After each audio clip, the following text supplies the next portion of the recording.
Bonjour et bienvenue dans ce nouveau tuto qui va amener une évolution par rapport à ce que nous avions vu dans le rapatriement des données boursières à partir du site Yahoo. Pour ceux qui n'auraient pas suivi les précédents tutos, je vous encourage à voir les deux premiers tutos, le Yahoo V1 et V2, dont je mettrai les liens dans les commentaires de la vidéo, de façon à ce que vous ayez l'historique, parce qu'on repart du fichier que nous avions établi à la fin de l'évolution 2. Avant de commencer, la structure des fichiers tels qu'on les rapatrie de chez Yahoo se trouve de cette façon-là, voilà, donc avec l'ouverture, le plus haut, le plus bas, le cours de clôture, un cours de clôture ajusté. Je ne sais pas exactement moi à quoi ça correspond ce truc-là. Ça c'est de la finance. Et les volumes qui se trouvent dans la colonne G. On va du côté du fichier. Donc la logique globale ici reste la même. C'est-à-dire qu'on a une date de départ qui a été renommée DD, une date de fin qui a été renommée DF. Et une liste de titres avec un choix possible dans la cellule ici que l'on appelle code. Pour cette nouvelle logique, on ne travaille plus véritablement en date pure et dure telle que ça avait été fait dans les premières versions, mais on va avoir quelque part à noter une date de référence. La date de référence, c'est une date que moi j'avais inscrite de ce côté-ci. Voilà, c'est le 31 décembre 1969, parce qu'il a fallu que je fasse des recherches pour voir comment tout ça fonctionnait, 1969. Donc je vais inscrire cette date-là à ce niveau-là, par exemple, voilà, 31-12-1969. Ensuite, par rapport à ceci, on va établir une soustraction entre la date de départ et la date de fin. Donc la soustraction égale qui va me déterminer un nombre de jours. La date de départ ici, moins la date de fin qui se trouve là. Je vais la bloquer avec un F4 pour mettre les dollars. Ça, c'est un nombre, c'est pas une date. Voilà, je retire les décimales, donc le nombre de 3 zéros qui sont ici. Et je peux recopier ça en dessous pour avoir... ah oui, évidemment, j'ai laissé, comme j'avais mis DD, ça ne peut pas se permettre de recopier tel que je l'ai fait là, mais à la place de DD ici, c'est DF, date finale. Voilà. Ensuite, il y a un coefficient qui va intervenir, un coefficient multiplicateur. Le coefficient multiplicateur en question, ça correspond au nombre de secondes qu'il y a dans une journée. Le nombre de secondes, donc je vais l'inscrire ici dans la cellule O1, qu'il y a dans une journée, c'est égal à 24 heures multiplié par 3600, parce que chacun sait qu'il y a 3600 secondes dans une heure. Multiplié et pas divisé, c'est mieux. Ce qui nous donne un coefficient 86 400. Et je vais utiliser ce nombre-là avec le coefficient. C'est-à-dire je vais multiplier ce nombre-là par le coefficient, ce qui me donnera ce qu'il faudra intégrer à l'intérieur de la chaîne URL pour rapatrier les données. Donc, un détail près, c'est que pour avoir effectivement la première date qui sera incorporée, alors là je ne vais pas mettre le 1er janvier, parce que le 1er janvier il n'y a pas de cotation, mais pour mieux voir, je vais mettre par exemple le 5 janvier 2005. Donc pour avoir effectivement le 5 janvier, il faut faire -1 à cette date-là. -1. Sinon, on ne récupère pas le 5 janvier. À vérifier après, s'il y a des petits détails comme ça à régler, vous serez en mesure de régler ça. Et pour les deux dates en question, on va multiplier la différence de jour qu'il y a avec la date de référence, multipliée par le coefficient, que cette fois-ci je bloque, F4. Et cette fois-ci, je vais pouvoir recopier vers le bas. Donc voilà, ça me donne un nombre. Enfin, deux nombres en l'occurrence. Je vais renommer cette cellule-là. Des débuts calculés, donc DDC. Je valide, on n'oublie pas de valider. Et cette cellule-là, DFC, date finale calculée. Je valide. Et on va pouvoir aller corriger ça. Donc oui, donc il faudra penser simplement que la colonne 6 du fichier rapatrié en format texte ici ne devra pas être prise en compte.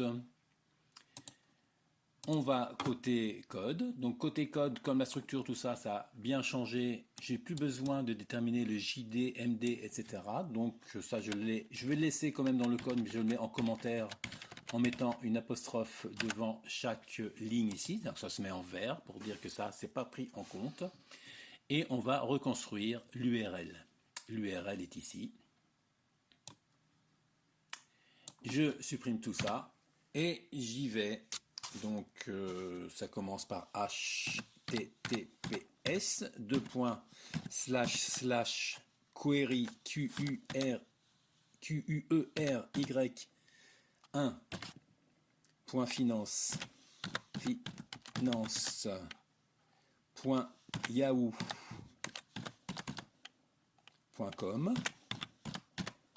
/v7 /finance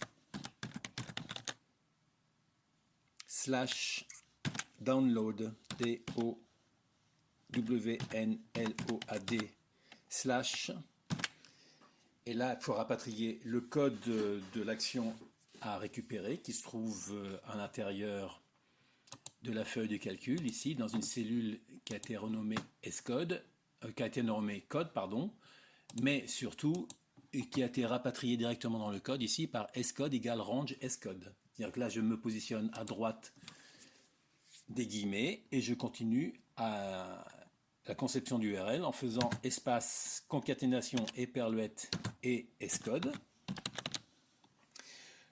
Je continue espace éperluette espace guillemets pour écrire le texte qui suit, point d'interrogation période 1 égale, je mets les guillemets sans espace pour l'instant, et je vais concaténer avec le range qui est dans la cellule, qui s'appelle donc DDC, qui est la date de départ calculée.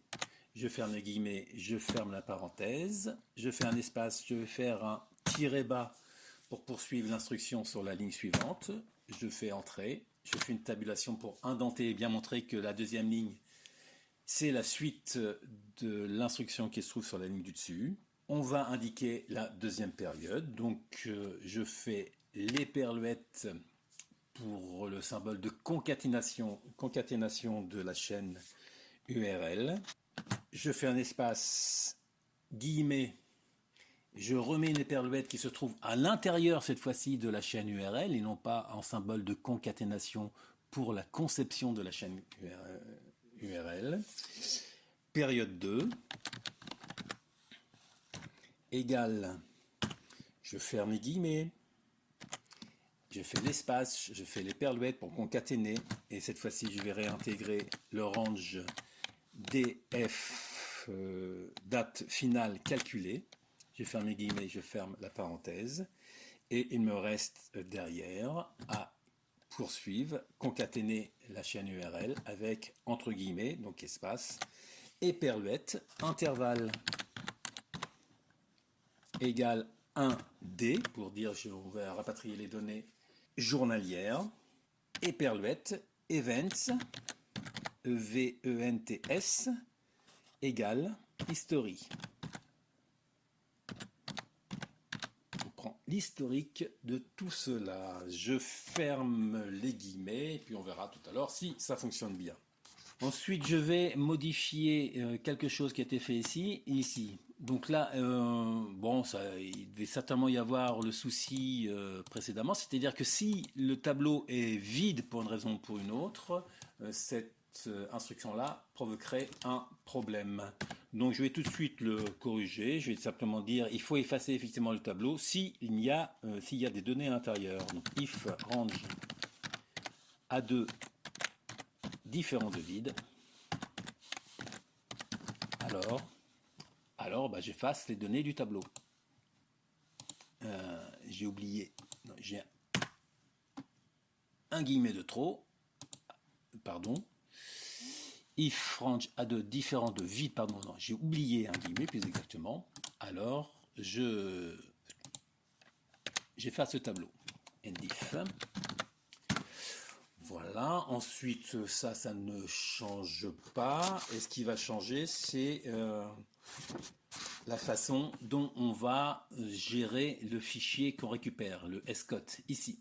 Donc, qu'est-ce qui change? Le C-Lang, ça concernait les volumes, donc ça se trouve plus en colonne 5 plus 1, puisqu'on on démarre à 0, mais ce sera le case 6 ici. Et évidemment, ce sera valeur entre parenthèses 6.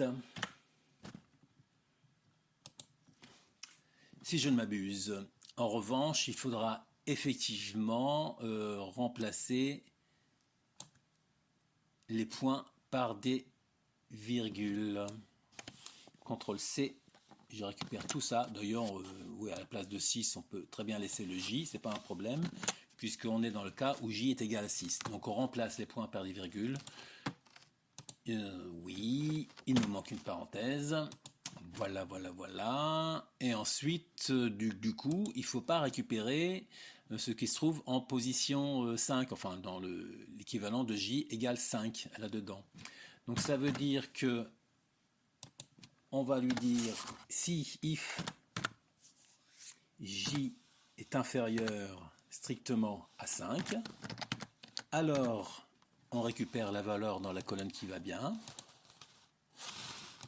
Avec un espace, c'est mieux. On récupère la valeur qui va bien. Je fais le NDIF directement. Ensuite, plutôt que de gérer des else, etc., ensuite on va dire if j égale 6, alors on va refaire la même chose que ça, sauf que à la place du j ici, je vais lui mettre un -1 pour dire qu'on saute en quelque sorte une colonne. Je fais le NDIF. Voilà, et on va voir ce que ça donne. Alors je vais, avant de tester, je retourne sur mon tableau ici et je vais faire un fichier enregistré sous. Je le mets dans le même dossier que précédemment, sauf qu'à la place d'un V2, je vais lui mettre un V3. Je sauvegarde et je teste. Go. Débugage, d'accord. Qu'est-ce que j'ai là-dedans? D'abord, J est égal à combien? Il ne veut pas me le mettre, donc je vais le sélectionner et mettre un débugage, ajouter un espion. J est égal à 0. Alors, est-ce qu'il a récupéré correctement le fichier? Pour savoir ça, je vais me remettre ici. Et là, je vais mettre un msgbox escot. Ok, je vais mettre un point d'arrêt sur la première ligne ici. Je fais un F5. Ah, évidemment, là, manifestement, c'est pas tout à fait ce que je voulais. Alors, ce que je vais faire, je vais mettre un msgbox URL pour voir où est l'erreur ici. Je fais ça, je remonte la ligne jaune dessus, je fais F5 et je regarde ce qui ne va pas là-dedans. Query1 finance.yahoo.com/v7/finance/download orpa point d'interrogation période 1 égale le nombre qui va bien et période 2 égale le nombre qui va bien. Ah, là, il me manque une éperluette ici devant intervalle, manifestement. Donc je valide ça. Ça veut dire que devant intervalle ici, j'ai oublié une éperluette. Je remonte ça là-haut, directement sur l'URL. Je supprime parce que j'ai confiance, encore que, hein, ce que je vais faire, je vais quand même mettre le message box ici, escot.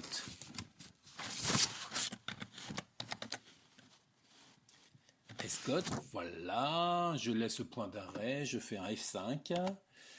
Bien, manifestement ça ressemble un peu plus à un fichier CSV, je valide, je retire le point d'arrêt, s'il veut bien. Un F5, et on va aller voir ce que ça va donner dès qu'il aura terminé. Voilà, il a terminé, je vais voir, on a récupéré tout, sauf les volumes, soit. Voyons voir pourquoi je n'ai pas récupéré les volumes. Je vais mettre un S-valeur ici. Si c'est égal, un message box, msgbox S-valeur, ici, pour voir où est l'erreur. Je relance ça, donc ici, ok, pourtant j'ai bien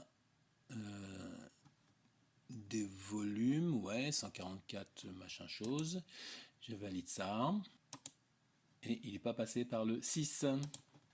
Oui, donc là, manifestement, il est probable que ça vienne de Ubon de valeur -1 ici, puisque si les deux colonnes dernières avaient été échangées, dans la précédente version, je ne prenais pas en compte la dernière colonne. Alors là, il faut la prendre. Donc, je supprime le -1 ici. Et je vais retester. Donc, je vais retirer le message box ici, en attendant de voir ce que ça donne. Et je retourne tester. J'y vais. Donc là, il faudra que je supprime aussi ce message-là, une fois que ce sera réglé. Et cette fois-ci, j'ai bien récupéré les volumes. Eh bien, voilà, vous l'attendiez depuis un petit bout de temps. Le voilà. À vous de jouer. À ciao. Bonsoir.